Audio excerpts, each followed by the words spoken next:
Yung mga idol, kamusta? DJL Sports TV nagbabalik mga idol. Cuadrolas Casimero na palaban. Iman Bakusa Pacquiao sa US na ang susunod na laban. Romero versus Cruz magaganap na ngayong linggo mga idol.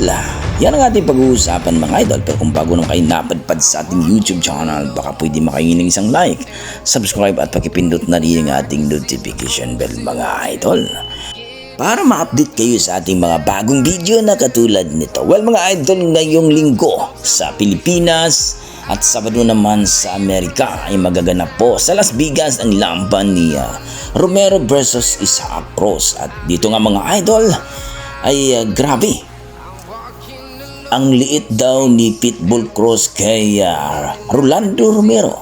Paglalabanan nilang WBA mga idol super lightweight title na kung saan mga idol kampiyon po dito itong si Rolando Romero.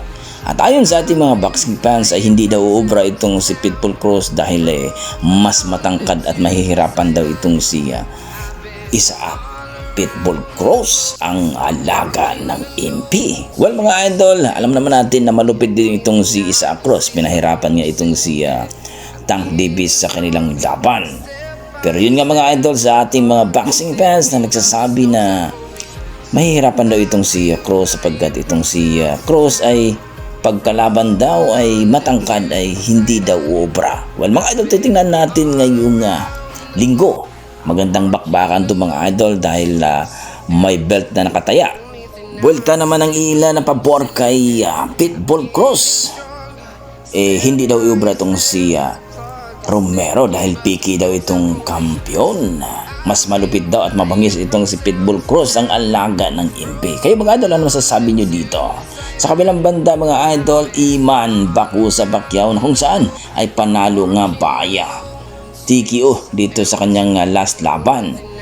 Ayon sa ating mga pinagkakatiwalang source mga idol ay dadalhin na nga daw ni Manny Pacquiao ang ating 8th Division Champion ang kanyang tatay sa Amerika at lalaban daw ito ng professional doon. Well mga idol, hindi po malayo yan kasi alam naman natin ang fluensya ni Manny Pacquiao Pacman sa larangan ng boxing. At dito nga mga idol, si Iman Bakusa na daw talaga ang papalit o tagapagmana ng di-kalibre ng ating 8th Division World Champion. Ano masasabi nyo dito mga idol?